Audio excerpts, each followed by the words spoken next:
ये दूसरी बात का है 10 साल पुराना आपका ट्रैक्टर नहीं चल सकता, आपकी गाड़ियां नहीं चल सकती, आपका पंपिंग सेट नहीं चल सकता 10 साल पुराना। ये कौन सी प्लान है? ये प्लान है कि किसान को कैसे कमजोर किया जाए, उसकी जमीनों को कैसे छीना जाए। किसी किसान के पास हुए सड़क के नजदीक की जमीन नहीं बची होगी, अगर बची होगी तो उसको कॉमर्शियल एक्टिविटी नहीं कर सकता।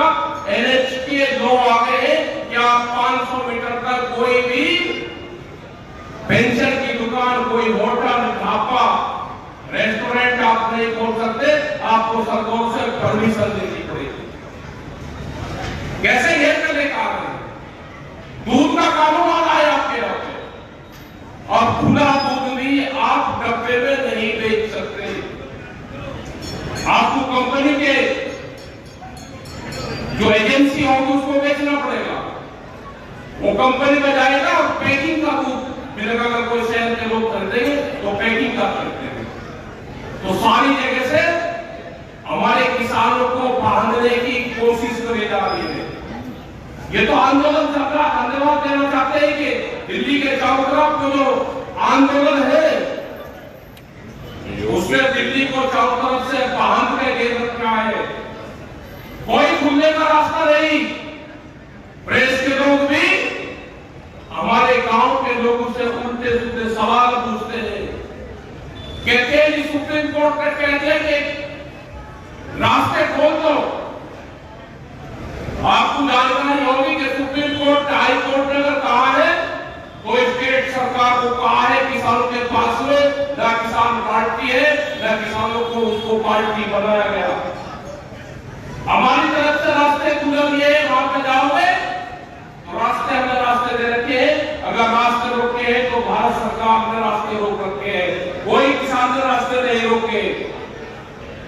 खुलवाना है तो अगर हरियाणा सरकार को जवाब दे रहा होगा तो हमारे किसानों की कमेटी बनाने की जरूरत नहीं, वो हमारी एडवाइजरी बॉडी की मेंबर नहीं, हरियाणा सरकार के हमको वो कमेटी बनाएगी, बताएगी। आपको खुलवाना है रास्ते तो आप दिल्ली पुलिस से बात करो, भारत सरकार से आप बातचीत करो। हमारे रास्ते तो हम जब मंच से पहले हम गलियों में हमारा आना जाना है, आगे की जिम्मेदारी आपकी है। पुलिस का कौन रास्ते, उनसे खुलवाओ रास्ते। लेकिन आपको बर्बाद करने पे सरकारें तुली हुई है, आपको केसीसी के नाम पे आपकी जमीन हड़पने का षड्यंत्र है। आपको कर्जा देंगे, भाव नहीं देंगे। जहां पे जिस जमीन पे हम बट्टे वाले यहाँ पे गन्ने की खेती होती है, यहां से लगा के और दिन तक की क्या बात, गन्ने के जो शुगर मिल है 55 साल से पानीपत के अंदर उस पर काम चलता रहेगा, उसमें घोषणाएं होगी और मिल में काम नहीं चलेगा। उनकी प्लान है कि किसान फसलों से दूर हटे। एक तरफ आप कहते हो कि धान और गेहूं को छोड़ो, दूसरी फसलों पे आओ। यहाँ के किसान ने गन्ना लगा रखा है, वो सस्ते रेट में गन्ना बेचता है। वो उत्तर प्रदेश में जाकर पर्ची उसके पास में है नहीं, वो 160, 70 और 200 रुपया क्विंटल में इलीगल तरीके से गन्ना बेचता है।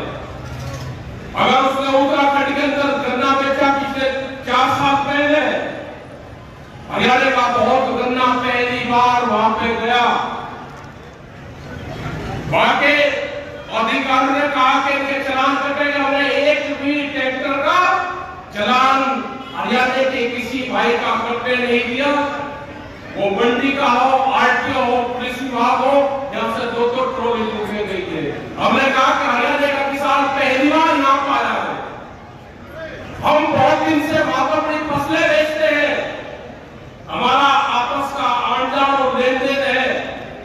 लेकिन दुर्भाग्य ये है कि उत्तराखंड में गया, यहाँ से 200-250 किलोमीटर किसान गन्ना लेके गया, उसका आज भी करीब 40 करोड़ रुपया से ज्यादा का बकाया उत्तराखंड में है, जहां पे बीजेपी की ही सरकार है। तो यह दुर्भाग्य है, लेकिन हमको मुकाबला करना पड़ेगा। अभी 10 महीने आंदोलन हुए, हमने सरकारों को आए कि कान खोल कर सुनो, ये किसान 10 साल भी आपके खिलाफ संघर्ष करना पड़ेगा, तो ये किसान 10 साल भी भारत सरकार के खिलाफ आंदोलन करेगा। लेकिन आप क्यों बात कही कि आप कानून वापसी न लो, कानून वापसी भारत सरकार लेगी, आपको वापसी लेना हो तो आप ले लो, नहीं तो आने वाली सरकारें वापसी लेगी।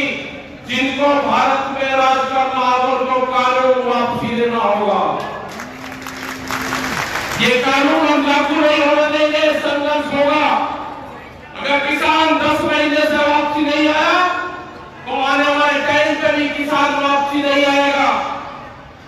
आपने गलत जगह पंगा लिया, आपने इस क्षेत्र का, दिल्ली के चारों तरफ बसने वाले किसानों का आपने मिजाज पढ़ लिया होता, ये तो हजारों साल से आंदोलन और लड़ाइयां लड़ रहे हैं।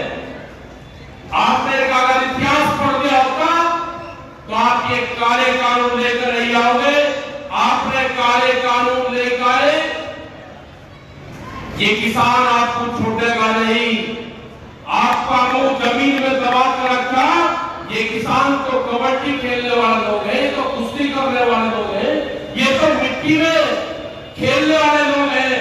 आपका मुंह जमीन में दबा कर रखेंगे भारत सरकार, आपको ऊपर उठने भी नहीं देंगे जब तक आप ची नहीं बोलोगे, आपको छोड़ने का काम नहीं करेंगे। सबसे ज्यादा जिम्मेदारी हमारा जो युवा किसान है उसके ऊपर है। वो भी ध्यान से सुन रहे, जो हम बुजुर्ग हैं, हम आमने सामने की लड़ाई में इनसे कमजोर नहीं। आमने सामने की लड़ाई तो हम बुजुर्ग सब लड़ लेंगे, लेकिन जो एक लड़ाई मोबाइल की आई उससे हम कमजोर हैं। हमें जो युवा साथी है, युवा बच्चे हैं, उनका साथ चाहिए। आप ट्विटर और फेसबुक पे इस आंदोलन को सपोर्ट करो, इस आंदोलन को चलाओ, क्योंकि मुकाबला पैसे वाले से है। उनकी आईटी सेल बहुत मजबूत है, उनकी आईटी सेल का मुकाबला गांव का मुकाबला होगा, गांव से। दिल्ली का मुकाबला गांव का होगा। ये नौजवान तैयार है इसके लिए, अपने अपने ग्रुप बनाए, अपने बुजुर्गों से बातचीत करें। आज से पहले फसलों के क्या रेट थे, दूसरी चीजों के क्या रेट बढ़े, फसलों के क्या रेट बढ़े, ये सब चीज आप डालो उसमें। उनसे मुकाबला आप ही लोग कर सकते हो। ट्विटर और फेसबुक पे आप चलाओ, ट्रैक्टर को तैयार रखो, कभी भी दिल्ली में जरूरत पड़ सकती है। हमने कहा कि ये पुराना ट्रैक्टर जो तुमने बंद कर दिया है, या तो ये कानून वापसी ले लो, नहीं तो दिल्ली की चमचमाती सड़कों पे 10 साल पुराना ट्रैक्टर फिर चलेगा। वो कब चलेगा जब संयुक्त मोर्चा तय करेगा। ये हमारे 4 लाख ट्रैक्टर भी वही है और ये किसान भी हमारे वही है। ये सौभाग्य की बात है कि देश का युवा किसान इस आंदोलन से जुड़ा, अपनी जमीन से जुड़ा। इस युवाओं को जमीन से भी जोड़ना है, इस युवाओं को मोबाइल से भी जोड़ना है। आप अगर चला ही रहे तो किसान का भी चलाओ। ये आंदोलन जब तक चलेगा जब तक कानून वापसी नहीं होगी, ये किसान घर वापसी नहीं करेगा। हम सिपाही काम करने वाले लोग हैं, कोई सुबह चला जाएगा, कोई शाम को आ जाएगा। आपका धन्यवाद है कि आप मुजफ्फरनगर की रैली में भी गए, आप दूसरी जगह भी रैली में जाते हो। मुजफ्फरनगर के लोगों ने आपका ताहे दिल से स्वागत आपका करा। उम्मीद है कि आपको कोई कमी वहां पर नहीं लगी होगी। या आपस का मेलजोल जो शुरू हुआ है, ये मेलजोल खत्म नहीं होना चाहिए। जब जरूरत गंगा पार जमुना पार को तो जमुना पार की मदद करें, और जब इधर इसको भी जमुना पार करते हैं, दोनों आर पार है। ये आंदोलन आर पार बिना खत्म नहीं होगा। जब ये भारत सरकार सुनने कान खोल है, इन कानूनों को वापसी ले लो, जितना जल्दी ले लोगे आपके फायदा होगा। नहीं तो ये आंदोलन पूरे संयुक्त मोर्चे के लोग पूरे देश भर में जाएंगे, मीटिंगें करेंगे, आपके खिलाफ आंदोलन करेंगे, आपके जहां जहां चुनाव होंगे, आपके चुनाव पे वोट की चोट करने का काम करेंगे।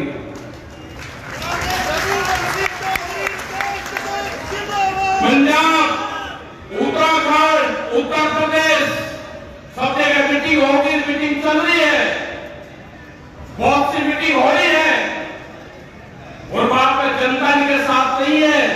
ये धोखे की पार्टी है, धोखा इनके साथ में है, जनता नहीं है।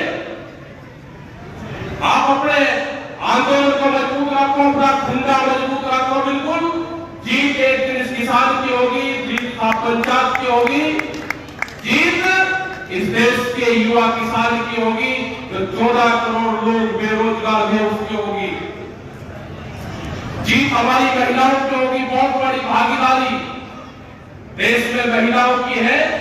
ये लोग कहते हैं कि महिलाएं तो अभियान शुरू हुई है, महिलाएं तो आप पंचायत में 1200 कुछ में, आज से करीब 700-800 साल पहले 48,000 महिलाओं की फौज खाप पंचायत के पास में थी, जो दुनिया की पहली महिला आर्मी थी, वो खाप पंचायत के पास में थी। ये दस्तावेज बताते हैं।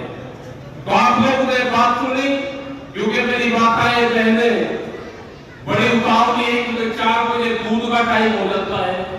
तो आगे से भी बड़े मेहरबानी, जो मीटिंग हो, मीटिंग 3 बजे तक समाप्त हो जानी चाहिए।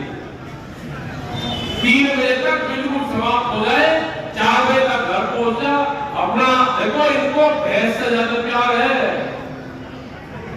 वो भी काम महिलाएं करती है। तो आपका धन्यवाद। जय हिंद, जय भारत, जय हरियाणा, जय खाप पंचायत।